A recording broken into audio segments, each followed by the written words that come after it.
Well, greetings and hello there, everybody. It's me, your beloved Star Wars dad, Nooch Too Good. You know, the Darth Traya team is one that we use often. We use early and often in Grand Arena. It's always there for us on offense, sometimes there for us on defense. You can put it on defense. It's just a great team to have out there for you in Grand Arena. And just generally speaking, Traya can do a lot of nice things for you in other game modes, but primarily Grand Arena since we had it at Omicron. But how do you mod this team? What kind of mods do you put on your Darth Traya team? That's what we're here to talk about today. And let's just jump in and get it going right off the top. I don't need a big speech and everything else. Let's talk about Darth Traya, and there's a couple of key things you want to get on her, and it's called speed and health. If you got her modded with a speed set with a bunch of health primaries, that is really the way that you're going to see most of the big, look at that, that's a nice mod. Most of the big Trayas in the game are going to be modded for that. Sometimes you're going to see health, and health, because health is a really important stat to have on Traya. It starts with her leader ability. Sith Allies have critical avoidance and potency. Whenever a debuffed enemy takes damage, they recover 10% health, which is kind of nice. That's okay. And when an enemy uses ability, they take damage. That's not my health, but you know that recovering health is fine. But it's really in this Lord of Betrayal that you're looking at her health. When an ally suffers a debuff, she gains 10% bonus protection. Well, that bonus protection, boys and girls, is based on her health. Her bonus protection is going to be based on how much health Traya has, and it's stacking until the end of her next turn. This is why you'll see those Trayas with, like, you know, that purple protection bar. The bonus protection just goes on for days and days and days, and you can't get through it until she gets to her next turn, but she keeps gaining it every time an ally suffers a debuff. So that's the main reason. Now, there's another reason here. When we go down here, Sith Allies with her Omicron, Sith Allies gain 40% critical damage, max health, and offense. You just want them to have as much health as possible. Get speed and health in these guys, and with the gaining the max health, it's going to make her bonus protection that much more, but it's going to make the other allies have, well, I mean, her health doesn't impact their health, but we'll talk about health on the other allies as well here in a moment, because there's a lot of health on this team. So that's really the primary part of it for Traya, is that bonus protection is really feeding into and feeds off of her health, and you want her to go as fast as possible and have the health on her. You're gonna see this can be a recurring theme throughout this team. Now, I will note again, I say it all the time, swgoh.gg. You can look up the best mods for any character. I highly recommend it. If you want to see the best mods for characters on your roster, go to swgoh.gg, look up the character, and there's a category called best mods under every character. You can see how all of the top players in the game are modding every character. So here's my Darth Nylus here. Again, guys, boys and girls, ladies and gentlemen, he's modded for speed and health. My arrow is actually a health arrow with 15 speed on it, and then I've got health and health and health and a speed set. Yeah, I could put a speed arrow. It might be a little bit better for him. You do want him taking more turns, but honestly, with the Omicron, you kind of want him to go at 90% health or below, because then that activates that removes his cooldowns, and he annihilates immediately. But what's the primary reason we're putting health on Nylus? In addition to speed, you want him to go as often as possible you want him to get to annihilate. Annihilate is where Nylus lives. It's what drives the team. You want him to annihilate as often as possible. The more speed he has, the more turns he's going to take, the quicker he'll get to annihilate and get to take out your opponent. Now, at the start of his turns, where is it? When allied Darth Sion or Darth Traya are inflicted with a debuff, Nylus gains 10% turn meter and 30% max health, stacking until the end of the encounter. So, the reason you're putting a bunch of health on Nylus is because he's going to stack health. And this was a mechanic back in, I believe it was in the Heroic Sith Raid, where you put Nylus out there and just stack health on him until he had so much health that nothing could happen to the guy.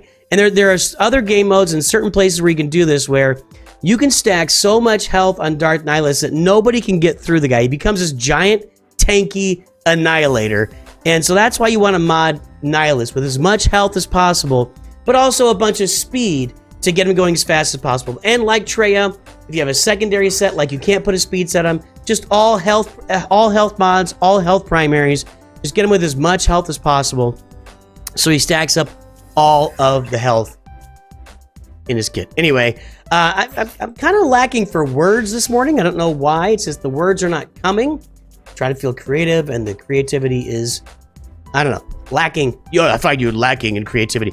Anyway, Darth Scion. We're in a similar situation here. People will mod him for health and health across the board, or speed and health. The same types of mods on all three of these characters. You can see with all of the bonus health they get. You get 40% max health from Traya's Omicron. Just everything that goes on with them. And then if you look at, not Lord of Pain, if you look at Held by Hatred, this is where Scion dispels all debuffs, recovers 100% health, and gains 100% turn meter, and gains Hatred. This is when he resets, and he kind of gets that second level of taunt. So he has Hatred. You have to go through Hatred with that 100% health before you can actually get him back to where you can actually defeat him again, because he revives with 100% health again once Hatred is removed. So the deal is, his health is what really matters, and that's why you want to mod him for health. I've got some defense on here. It's not fully ideal because I just don't have the right mods. And this is my account. And again, I'm a little bit low on speed. I need more speed on my Scion for sure, just to get some more turns, get that Held by Hatred launched as soon as you can and faster. But you guys, it's health and it's speed, and it's speed and it's health. These are the primary stats for Traya and Nylus and Scion. All three of them, speed and health and health and health and health and speed on all three of these guys for the same reasons and for varying reasons. You know, Traya's Omicron giving everybody 40% bonus health, Nylus stacking up all the health whenever Traya and Scion get debuffs, and then Scion with Held by Hatred coming back with 100% health every time he does it and refreshing his health there as well. Now let's take a look at the, that's the Sith Triumvirate, right? That's the main, these guys have been around for a long time in this game, and that's the primary driving force behind the team. Let's take a look at the other pieces of the team. Let's start with Savage. We're gonna have no surprise here. Savage is gonna be modded for health. It's gonna be different reasons, because wait, I don't even know. Does Traya's unique give him health, or is it just Sith Allies gain 40% critical damage, max health, and offense? Okay, so there you go. So Savage is gonna gain 40% max health on him. He's really difficult to defeat, and he's always been a health hog in this game since the first day he was released.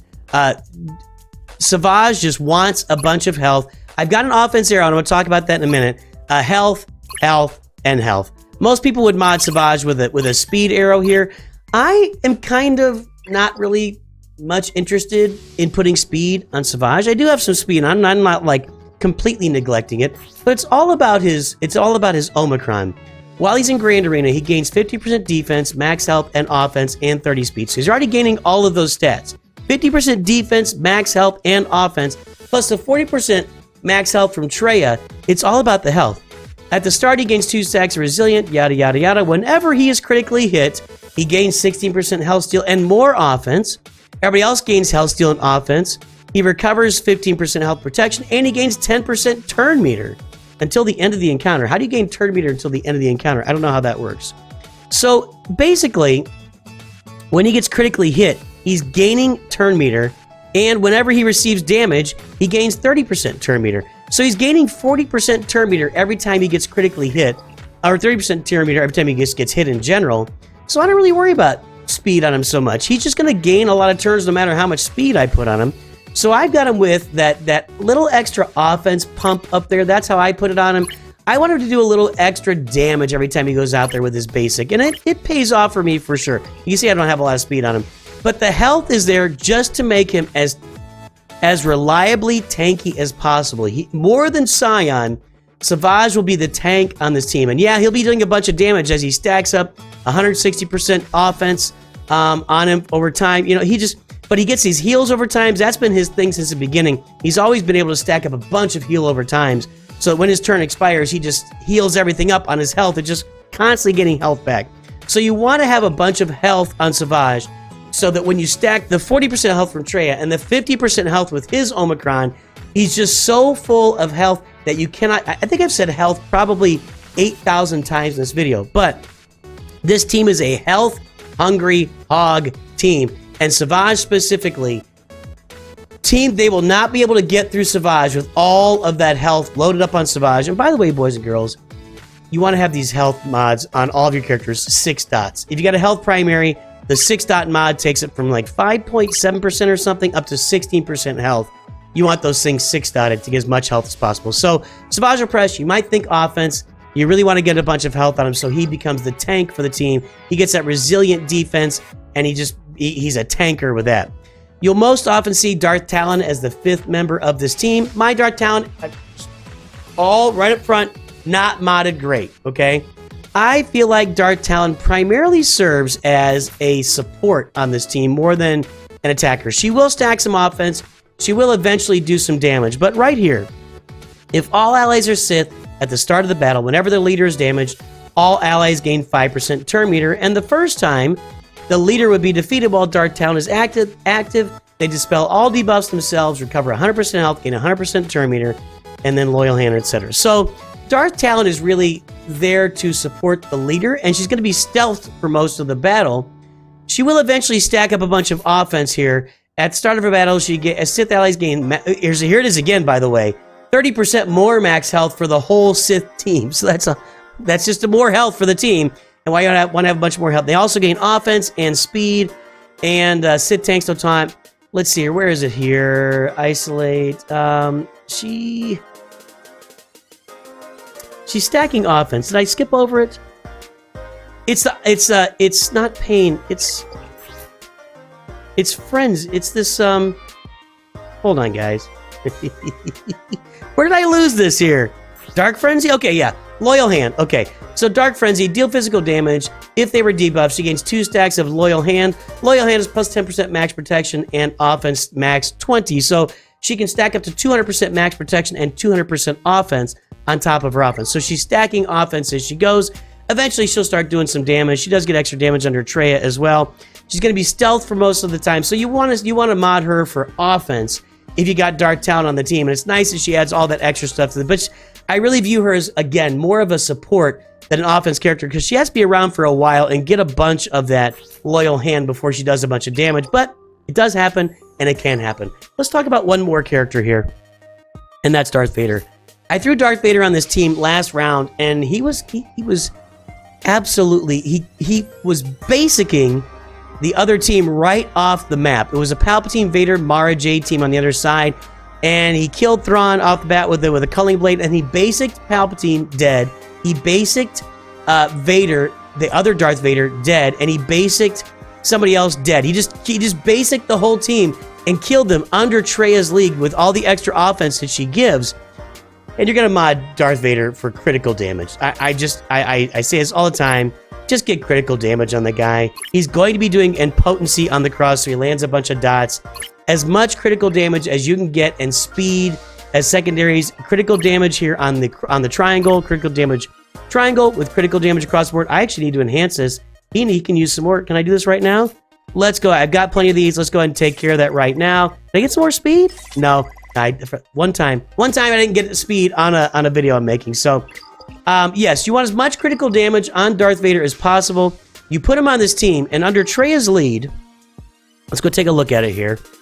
Under Traya's lead, Sith Allies have 40% critical avoidance and 40% potency. Yada yada yada yada yada yada yada. That's not it. Wait, no. When an enemy gains a buff outside their turn, they lose. No, that's not what I want. That's not what I want. That's enemies. Well, the potency helps a lot. It's going to be here in the unique. Everything's in the unique for Traya. Should have looked this up before, but I didn't. Sith Allies gain 40% critical damage and offense. That's a lot of damage. Darth Vader with an extra 40% critical damage and offense. And yeah, down the road, Darth Vader will go on your Dr. Aphra teams. But until then, if you don't need him for Geos or something, throw him on a Darth Traya team. And man, that is a big offense, beefy boy, Darth Vader on your team with 40% extra critical damage and 40% offense. With me, that's looking at 262% critical damage. And I'm going to add, 40% to this. That's going to go up to like over 9,000 is where it's going to be for damage on my Darth Vader right there. So that is how you mod your Darth Traya team. Hopefully this helps you out and helps you learn how to mod Darth Traya. Other characters going, I put Sith Assassin on there sometimes, again, with the extra offense and crit damage. Sith Assassin can do some real damage on there. That's on my other account. I don't have Sith Assassin upgraded here, obviously. So there you go. How to mod your Darth Traya team. Hopefully this helps you out. Sorry if my English was a little bit clumsy this morning. I'm not sure what's going on. Maybe I'm just kind of waking up. I need to get some food in my system. Have a great day. I'll talk to you soon. And always remember, Nooch too good.